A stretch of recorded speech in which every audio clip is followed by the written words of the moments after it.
Hello welcome to competitive exams library YouTube channel. So ఈ వీడియోలో మనం సింపుల్ గా బ్రీఫ్ గా బ్రిక్స్ బ్యాంక్ గురించి అలాగే ఏఐబి బ్యాంక్ గురించి చూద్దాం. చిన్న ట్రిక్ అనేది బ్రీఫ్ గా.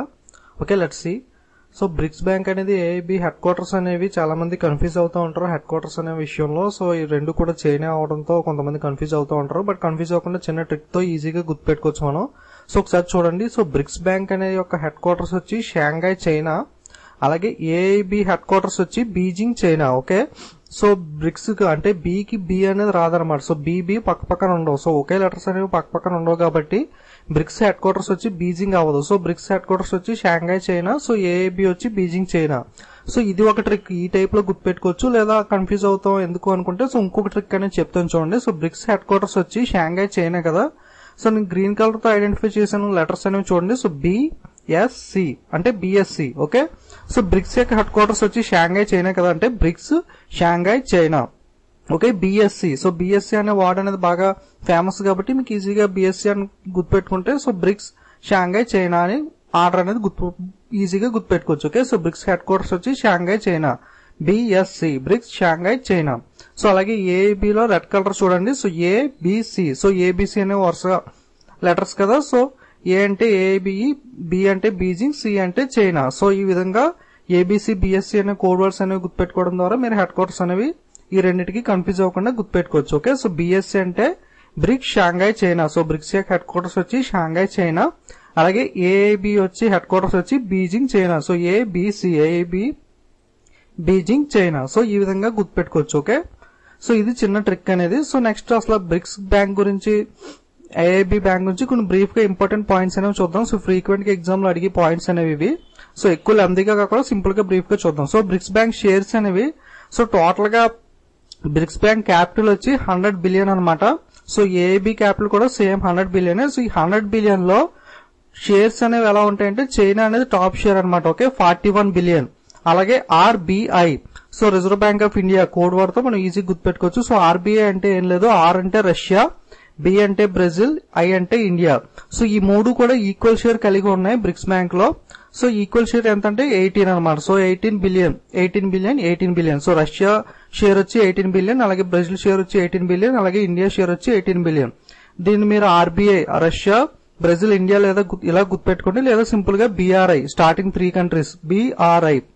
ఈ మూడు కూడా 18 బిలియన్ షేర్ అనేది ఈక్వల్ గా కలిగి ఉన్నాయి. అలాగే చైనా షేర్ వచ్చి 41 బిలియన్, అలాగే ఎస్సీ అంటే సౌత్ ఆఫ్రికా షేర్ వచ్చి 5 billion. Okay, so total 100 billion share లో చైనా అనేది టాప్ షేర్ అనేది 41 బిలియన్, అలాగే రష్యా, బ్రెజిల్, ఇండియా మూడు కూడా ఈక్వల్ గా 18 బిలియన్ షేర్ కలిగి ఉన్నాయి. నెక్స్ట్ సౌత్ ఆఫ్రికా వచ్చి 5 billion share. So total 100 billion లో షేర్స్ అనేవి ఇలా ఉన్నాయన్నమాట. ఓకే, సో బ్రిక్స్ లో 5 కంట్రీస్ ఉంటాయి కదా. So okay, so BRICS bank అనే దాన్ని ఇప్పుడు న్యూ డెవలప్మెంట్ బ్యాంక్ గా పిలుస్తున్నారు అనమాట. సో అంతకు ముందు బ్రిక్స్ డెవలప్మెంట్ బ్యాంక్ అని పిలిచేవారు. సో ఇప్పుడు దాన్ని న్యూ డెవలప్మెంట్ బ్యాంక్ ఎన్డిబి అంటాం. Okay, so NDB full form ఏంటంటే new development bank. The new development bank formally refer to as the BRICS development bank. అప్పట్లో బ్రిక్స్ డెవలప్మెంట్ బ్యాంక్ అనేవారు, ఇప్పుడు new development bank అని అంటున్నారు అనమాట. సో యాక్చువల్ గా world bank, IMF ఇవన్నీ ఉన్నప్పటికీ కూడా సో మన ఏషియా కంట్రీస్ కి ఈ other than US it side countries అన్నిటికీ కూడా ఒక బ్యాంక్ అనేది ఉంటే బాగుంటుందని చెప్పి ఇండియా అనేది ప్రపోజ్ చేసింది. సో బ్రిక్స్ మీటింగ్ జరిగినప్పుడు ఒకసారి సో ఈ బ్రిక్స్ కంట్రీస్ అందరూ కలిపి ఒక న్యూ డెవలప్మెంట్ బ్యాంక్ అనేది ఈ విధంగా స్టార్ట్ చేసుకున్నారు అనమాట. Okay, so world bank, IMF కి ఆల్టర్నేటివ్ గా. సో ఈ బ్రిక్స్ లో మెంబర్స్ అనేవాళ్ళు బ్రిక్స్ బ్యాంక్ గానీ అలాగే నేషనల్ డెవలప్మెంట్ బ్యాంక్ అని రెండు కూడా ఒకటే, కన్ఫ్యూజ్ అవ్వకుండా. ఓకే, నేషనల్ డెవలప్మెంట్ బ్యాంక్ అన్నా బ్రిక్స్ బ్యాంక్ అన్నా ఒకటే. సో బ్రిక్స్ లో కంట్రీస్ అనేవి గుర్తుపెట్టుకోవడం పెద్ద కష్టమేం కాదు, ఎందుకంటే ఏ లెటర్ అనేది ఆ కంట్రీకి ఐడెంటిఫై చేస్తుంది కాబట్టి ఈజీగా మనం గుర్తుపెట్టుకోవచ్చు. Okay, so BRICS. So B అంటే ఏంటి, ఆర్ అంటే ఏంటి ఇక్కడ ఐడెంటిఫై చేసి చూడండి. సో బ్రిక్స్ అంటే Brazil, Russia, India, China, South Africa ఇవి బ్రిక్స్ లో ఉండే కంట్రీస్. ఓకే, సో బి అంటే బ్రెజిల్, ఆర్ అంటే రష్యా, ఐ అంటే ఇండియా, సి అంటే చైనా, ఎస్ అంటే సౌత్ ఆఫ్రికా. సో ఇవి బ్రిక్స్ లో ఉండే కంట్రీస్ అనమాట. సో మీరు ఈజీగా గుర్తుపెట్టుకోవచ్చు.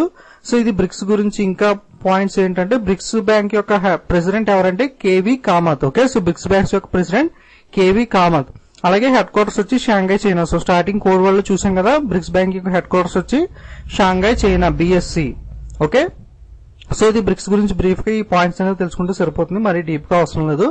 సో అలాగే ఇప్పుడు ఏఐబి బ్యాంక్ గురించి చూద్దాం. Asian infrastructure investment bank. Okay, Asian infrastructure investment bank AIB. Okay, AIB full form వచ్చి ఏషియన్ ఇన్ఫ్రాస్ట్రక్చర్ ఇన్వెస్ట్మెంట్ బ్యాంక్. దీని యొక్క హెడ్ క్వార్టర్స్ వచ్చి బీజింగ్ చైనా. ఇది కూడా ఇందాక చూసాం కదా. So ABC, okay, Beijing China AB headquarters వచ్చి. అలాగే దీని యొక్క ప్రెసిడెంట్ వచ్చి Jin Liqun. Okay, so Jin Liqun is the president of ABV. అలాగే ఇందులో మెంబర్స్ వచ్చి టోటల్ గా 70 మెంబర్స్ ఉన్నారు. రీసెంట్ గా 13 మెంబర్స్ అనే వాళ్ళు యాడ్ అయ్యారు. సో టోటల్ గా ఏబి మెంబర్స్ వచ్చి 70 అనేది చేరుకుంది అనమాట. ఓకే, టోటల్ మెంబర్స్ వచ్చి 17. ప్రెసిడెంట్ వచ్చి Jin Liqun, headquarters Beijing China ABC code word. So next దీని క్యాపిటల్ కూడా సేమ్ 100 బిలియన్. బట్ దీంట్లో 70 కంట్రీస్ అనేవి ఉన్నాయి. సో అందరు షేర్ అనేది గుర్తుపెట్టుకోగలదు. సో టాప్ 3 మేజర్ కంట్రీస్ ఏంటంటే China, India, Russia. So China share వచ్చి మాక్సిమం రెండిట్లో కూడా చైనా టాప్. బ్రిక్స్ బ్యాంక్ లో 41 బిలియన్ తో టాప్ లో ఉంది కదా. సో ఇందులో 30.34%. సో ఇది కూడా చాలా ఎగ్జామ్స్ లో ఫ్రీక్వెంట్ గా అడిగాడు. సో ఈ 3 పాటు కన్ఫర్మ్ గా గుర్తుపెట్టుకోండి. ఓకే, సో చైనా షేర్ వచ్చి 30.34%, ఇండియా షేర్ వచ్చి 8.52. ఓకే, ఇండియా షేర్ కూడా ఇంపార్టెంట్ గుర్తుపెట్టుకోండి. ఓకే, సో ఇండియా షేర్ వచ్చి 8.52%, అలాగే చైనా షేర్ వచ్చి 30.34. సో అలాగే రష్యా షేర్ వచ్చి 6.66%. ఓకే, సో చైనా షేర్ వచ్చి 13.34%, ఇండియా షేర్ వచ్చి 8.52%, రష్యా షేర్ వచ్చి 6.66%. ఓకే, ఈ 3 షేర్లు మటు కన్ఫర్మ్ గా గుర్తుపెట్టుకోండి. సో నేను చెప్పేవి చాలా తక్కువ పాయింట్స్ చెప్పాను, ఇంపార్టెంట్ అని. మళ్ళీ ఇందులో మీరు ఎలిమినేట్ చేయడం మొత్తం కూడా చూసుకోండి. ఓకే, సో ఇవి బ్రిక్స్ గురించి ఏఐబి గురించి ఇంపార్టెంట్ పాయింట్స్ అనేవి. ఓకే, వీడియోస్ అనేవి నచ్చినట్లయితే తప్పకుండా లైక్, కామెంట్, షేర్ చేయండి. అలాగే ఇంకేమైనా సబ్స్క్రైబ్ చేసుకోకపోతే తప్పకుండా సబ్స్క్రైబ్ చేసుకోండి. Okay, don't forget to subscribe and share. Thank you.